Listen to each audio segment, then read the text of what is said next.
आज से एक साल पहले क्रेडिट स्विस की जो मार्केट कैप थी वो $26 बिलियन थी और आज इसकी market cap is merely $11 billion. नमस्कार दोस्तों, स्वागत है आप सभी का सुपर आईएएस पर। सो दुनिया का जाना माना investment bank that goes by the name of Credit Swiss, इसको लेकर एक बहुत ही नेगेटिव रिपोर्ट सामने आ रही है। बताया जा रहा है that the Swiss banking giant Credit Suisse is basically fighting for its survival. और ये काफी एविडेंट है, अगर आप इसका स्टॉक प्राइस देखेंगे तो it has been continuously declining और अपने साल की शुरुआत से ये ऑलमोस्ट 53% गिर चुका है। आप यहां पे देख सकते हैं over the past few days the share price of Credit Suisse, one of the oldest and historically one of the most influential banks in the world, has hit an all time low. बल्कि इतना ही नहीं, इसके stock price के गिरने के साथ साथ एक और इंडिकेटर होता है that is called as credit default swaps, जो कि किसी भी बैंक के लिए जितना ज्यादा होगा उतना ही खराब है। सो क्रेडिट स्विस के लिए जो क्रेडिट डिफॉल्ट स्वॉप्स हैं, they have spiked to almost a 14-year high which is the highest since the global financial crisis of 2008। तो ये दोनों फैक्टर्स ऐसे हैं जो कि बता रहे हैं कि क्रेडिट स्विस के जो हालात हैं वो काफी ज्यादा खराब हो चुके हैं। बल्कि एक इंटरेस्टिंग डेटा पॉइंट आपके सामने पेश कर रहा हूं। आज से एक साल पहले क्रेडिट स्विस की जो मार्केट कैप थी वो $26 बिलियन थी और आज इसकी market cap is merely $11 billion. और अगर आप इसकी तुलना करते हैं इंडिया के HDFC बैंक के साथ, तो HDFC bank stands eight $99 billion, यानी कि HDFC bank almost Credit Suisse से 10 टाइम्स बड़ा हो चुका है। इन्हीं सब चीजों के चलते इस तरह की स्पेकुलेशंस बताई जा रही हैं कि क्रेडिट स्विस जो है it might trigger something similar to what we saw in 2008 global financial crisis, क्योंकि उस टाइम पर भी इसी तरीके से एक जाना माना बैंक था लीमन ब्रदर्स के नाम से, जिसका स्टॉक प्राइस क्रैश हुआ था, जिसके हमें क्रेडिट डिफॉल्ट स्वॉप्स में बहुत ज्यादा राइज देखने को मिला था। और इसीलिए कहा जा रहा है कि जो क्रेडिट स्विस का फ्री फॉल है it is basically a reminder of the Lehman movement of 2008। तो इसी के बारे में हम लोग चर्चा करने वाले हैं कि what are the various factors जिसके चलते क्रेडिट स्विस में हमें ये वाली कहानी देखने को मिली। ऑल्सो क्या ये वाकई में एक लीमन मूवमेंट होने वाली है या फिर नहीं, और इसका क्या इम्पैक्ट इफ एनी इंडिया पे होने वाला है या फिर नहीं। आइए शुरू करते हैं दोस्तों मेरे साथ। मेरा नाम है अनिरुद्ध। यदि आप लोग इस लेक्चर की PDF को डाउनलोड करना चाहते हैं तो यहाँ पर दिए गए टेलीग्राम चैनल के माध्यम से कर सकते हैं। ऑलराइट, सबसे पहले हम लोग क्रेडिट स्विस के बारे में कुछ बेसिक जानकारी को समझ लेते हैं। ये कोई आज का नया बैंक नहीं है, बहुत ही पुराना बैंक है और बहुत ही बड़ा बैंक माना जाता है। It was founded in 1856 in Switzerland और इसका जो हेडक्वार्टर है वो आपको स्विट्जरलैंड में ज्यूरिक में देखने को मिल जाता है। इनफैक्ट इसको one of the 9 global bulge bracket banks की कैटेगरी में रखा गया है। बल्ज ब्रैकेट बैंक्स वो वाले बैंक्स होते हैं जो कि दुनिया के लार्जेस्ट मल्टीनेशनल इन्वेस्टमेंट बैंक्स होते हैं which serve mostly large corporations, institutional investors and governments. बल्कि इतना ही नहीं, फाइनेंशियल स्टेबिलिटी बोर्ड के द्वारा इस बैंक को ग्लोबली सिस्टमैटिकली इंपॉर्टेंट बैंक की कैटेगरी में रखा गया है। ग्लोबली सिस्टमैटिकली इंपॉर्टेंट बैंक की कैटेगरी में और बैंक्स भी आते हैं, जैसे कि JP मॉर्गन चेज हुआ, जैसे कि सिटी ग्रुप हुआ, बैंक ऑफ अमेरिका हुआ, Bank of China, Barclays, Deutsche Bank, Goldman सैक्स वगैरह वगैरह।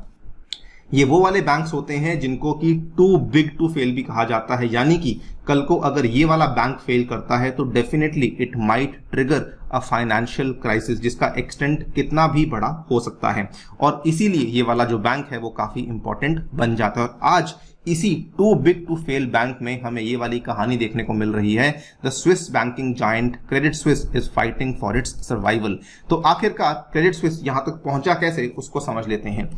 क्रेडिट स्विस में पिछले 2-3 साल से लगातार बहुत सारे स्कैम्स और बहुत सारे माल प्रैक्टिसेस देखने को मिल रही थी। कहानी शुरू होती है 7 फरवरी 2020 को, जब उस टाइम के जो क्रेडिट स्विस के CEO थे, जिनका नाम है तिजाने थियाम, इनको यहाँ पे कंपनी को फोर्सिबली क्विट करना पड़ा बिकॉज इनके ऊपर ये आरोप लगाया गया था कि इन्होंने जो क्रेडिट स्विस के वेल्थ मैनेजमेंट के एग्जीक्यूटिव हैं मिस्टर इकबाल खान, इनके ऊपर स्पाइंग करी थी, जिसको कि इन्होंने खुद से एडमिट भी किया। जब इस तरह की माल प्रैक्टिस सामने आई तो इमीडिएटली क्रेडिट स्विस का जो उस टाइम पे स्टॉक प्राइस था वो काफी ज्यादा नीचे गिरने लगा। उसके बाद 2021 क्रेडिट स्विस के लिए बहुत ही खराब था बिकॉज 2 बड़े स्कैंडल सामने आए थे। पहला स्कैंडल था जिसको पॉपुलरली कहा जाता है ग्रीन सेल स्कैंडल, और दूसरा स्कैंडल था जिसको पॉपुलरली कहा जाता है आर्केजोस कैपिटल मैनेजमेंट वेल्थ स्कैंडल, जिसमें कि दोनों ही स्कैंडल्स में क्रेडिट स्विस ने अपने इन्वेस्टर्स के पहले वाले में $10 बिलियन का नुकसान करवाया और दूसरे वाले में क्रेडिट स्विस ने अप्रोक्सीमेटली $5.5 बिलियन बिलियन डॉलर्स का नुकसान करवाया था। और उसके बाद भी कहानी यहाँ पे रुकी नहीं, बिकॉज आप यहाँ पे देखेंगे तो अगला एक स्कैंडल सामने आया था जिसमें क्रेडिट स्विस को फाइन हुआ था ऑलमोस्ट 350 मिलियन पाउंड्स का, popularly called as the Mozambique tuna bonds loan scandal. अगला स्कैंडल सामने आया मनी लॉन्ड्रिंग चार्जेस का, जिसमें कि क्रेडिट स्विस के ऊपर 2 मिलियन यूएस डॉलर्स का फाइन लगाया गया था। अगला स्कैंडल सामने आया जिसमें कि क्रेडिट स्विस के ऊपर 9 मिलियन डॉलर्स का यहाँ पे फाइन लगाया गया था। अगेन ये भी एग्जॉस्टिव लिस्ट नहीं है, आप अगर देखना चाहेंगे तो क्रेडिट स्विस का विकिपीडिया पेज है जो कि बताता है कि these are the various list of scandals जो कि पिछले 15 सालों में हमें क्रेडिट स्विस में देखने को मिले हैं, जिसमें कि ऑलमोस्ट 5-6 जो बड़े बड़े स्कैंडल्स हैं वो हमें केवल पिछले 3 सालों के अंदर देखने को मिल चुके हैं। इन्हीं सब फैक्टर्स का एक कलेक्टिव एक्यूमुलेशन था जिसके चलते हमें क्रेडिट स्विस में इतनी भारी गिरावट देखने को मिल रही थी। ऑब्वियसली क्रेडिट स्विस इस चीज को लेकर काफी चिंता में आ चुका था, तो उन्होंने पिछले मंथ की शुरुआत में 2 सितंबर को यह अनाउंस किया कि वो लोग अप्रोक्सीमेटली 5000 जॉब्स को कट करने वाले हैं as part of the restructuring plan. बल्कि कहानी इतनी बिगड़ चुकी थी कि जो जाने माने इन्वेस्टमेंट बैंकर्स थे, जो सीनियर लेवल के बैंकर्स थे, वो क्रेडिट स्विस को छोड़कर भी जाना शुरू कर चुके थे, जिसमें कि बहुत पॉपुलर जो 2 नाम आते हैं that is welter and McCarthy. Interestingly welter ने इमीडिएटली क्रेडिट स्विस के जो कंपेटिटर बैंक है सिटी ग्रुप उसको भी ज्वाइन कर लिया था। और इसी का इंपैक्ट हमें देखने को मिला कि क्रेडिट स्विस का जो शेयर प्राइस था वो अपने हिस्टोरिकल लोज को टच कर चुका था। नॉट जस्ट दैट, जो क्रेडिट स्विस के द्वारा इशू करे हुए बॉन्ड्स थे वो इतने चीप हो चुके थे बिकॉज यहाँ पे क्रेडिट स्विस की जो एक तरीके से कैपेबिलिटीज थी, जो क्रेडिट स्विस की क्षमता थी वो काफी कम हो चुकी थी। जब क्रेडिट स्विस का बॉन्ड चीप हुआ तो उसकी जो यील्ड थी वो काफी ज्यादा बढ़ चुकी थी। इसको आसान भाषा में समझाना चाहूं तो बेसिकली जब किसी भी पर्टिकुलर बॉन्ड की यील्ड बहुत हाई हो जाती है, इंप्लाइज की उसका जो बैंक है it has to pay higher returns for every dollar और euro it borrows from the market, यानी कि उसके जो बॉन्ड्स हैं वो और कम अनअट्रैक्टिव हो चुके थे। ये प्रॉब्लम क्यों है? प्रॉब्लम असल में आज का जो मार्केट सिनारियो बना हुआ है उसके चलते बड़ी प्रॉब्लम बन जाती है। एक तरफ क्रेडिट स्विस के जो बॉन्ड्स हैं वो अनअट्रैक्टिव हो चुके हैं, स्टॉक प्राइस गिर चुका है, और अगर आप देखें तो दुनिया भर के जितने भी बड़े बड़े सेंट्रल बैंक्स हैं वो इन्फ्लेशन को कर्ब करने के लिए अपने इंटरेस्ट रेट्स को बढ़ा रहे हैं, यानी कि क्रेडिट स्विस के पास आज की डेट में पैसा अवेलेबल नहीं है। इसके बाद सेकेंड चीज क्या हुई, क्रेडिट स्विस में जो क्रेडिट डिफॉल्ट स्वैप्स थे वो भी अपने लाइफ टाइम हाई को टच कर चुके हैं। Now what exactly are CDS? CDS को आसान भाषा में समझाना चाहूं तो बेसिकली CDS एक ऐसी चीज होती है, मान लीजिए कि कोई निवेशक है, उसको क्रेडिट स्विस के ऊपर भरोसा नहीं है कि क्रेडिट स्विस मेरा पैसा वापस नहीं करेगा। उस केस में वो उस पैसे के बदले एक CDS को बाय करेगा किसी इंश्योरेंस फर्म से, यानी कि कल को अगर क्रेडिट स्विस मेरा पैसा वापस नहीं करता तो वो वाली जो इंश्योरेंस फर्म है वो मुझे बदले में पैसा वापस करेगी। और क्योंकि क्रेडिट स्विस की पॉपुलैरिटी और स्टॉक प्राइस इतना गिर रहा था तो क्रेडिट स्विस के CDS थे वो बहुत पॉपुलर हो रहे थे, बहुत सारे लोग जा जाकर उन इंश्योरेंस फर्म से उस CDS को परचेस करने की कोशिश कर रहे थे। बल्कि डिमांड इतनी बढ़ चुकी थी कि CDS का जो प्राइस है वो बहुत ज्यादा बढ़ चुका था, and that is why credit Swiss के बॉन्ड्स के लिए the CDS spreads have spiked to almost 14 year highs. तो ये दोनों फैक्टर्स मिलाकर ये बताते हैं कि क्रेडिट स्विस की हालात बिल्कुल भी फिलहाल अच्छे नहीं चल रहे हैं। आप लोग यहाँ पे देख पाएंगे credit Swiss CDS hit record high as shares tumble, और यही वाली प्रॉब्लम है जो कि आज इस पर्टिकुलर इन्वेस्टमेंट बैंक को देखनी पड़ रही है। नाउ क्या ये 2008 वाली लीमन ब्रदर्स वाली मूवमेंट है या फिर नहीं है? इसके सामने मैं आपको 2-3 चीजें बताना चाहूंगा। नंबर 1, अगर आप देखेंगे दिस पर्सन स्पेंसर जकाब, ये वॉल स्ट्रीट जर्नल में एक काम करने वाले एडिटर हैं। इन्होंने यहाँ पे बताया कि 2008 में जब लीमन ब्रदर्स क्रैश नहीं हुआ था उसके पहले लीमन ब्रदर्स के CFO ने क्या कहा था कि our capital position at the moment is very very strong. और जस्ट अभी आज से 3-4 दिन पहले सितंबर 30, 2022 को क्रेडिट स्विस के CEO ने सिमिलर बात कही है।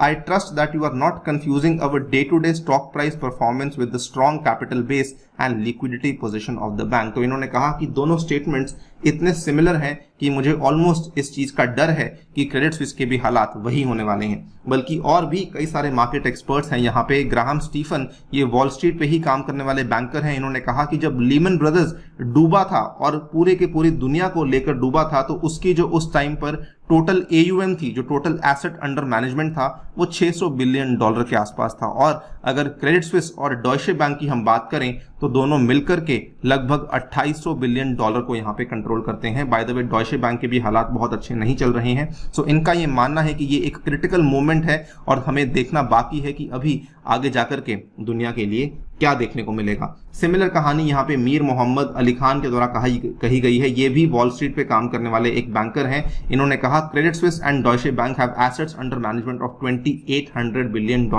And CS and DB are in serious trouble, next week can spell disaster. Not just that, दुनिया की 3 सबसे बड़ी जो मेजर क्रेडिट रेटिंग एजेंसीज हैं, मूडीज, S&P एंड फिच, तीनों के द्वारा क्रेडिट स्विस को लेकर एक नेगेटिव आउटलुक भी दे दी गई है। सो क्लियरली अगर आप इस कमेंट्री को देखेंगे तो सुनकर ऐसा लगता है कि डेफिनेटली हमें क्रेडिट स्विस में जो है एक 2008 वाली लीमन ब्रदर्स की मूवमेंट देखने को मिलने वाली है। लेकिन अगर हम क्रेडिट स्विस की मानेंगे तो ऑब्वियसली वो इस चीज को डिनाई करेंगे।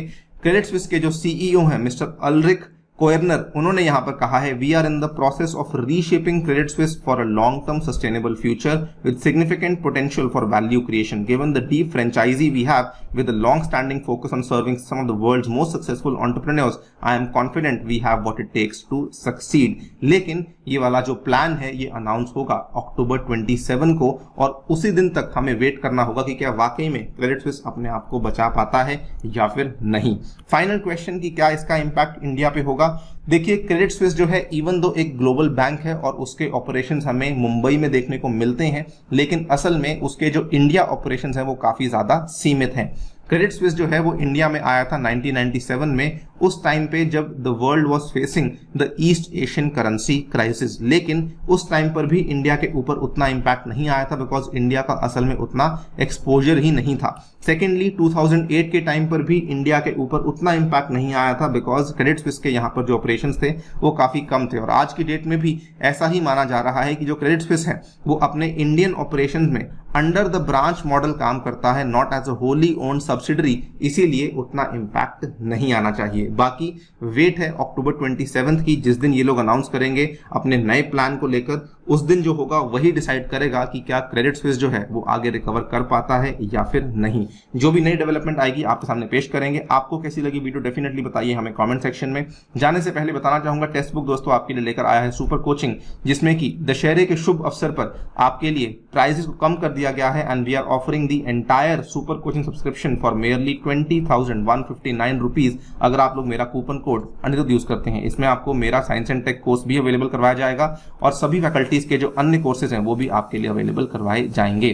Thank you so much for listening, stay tuned and stay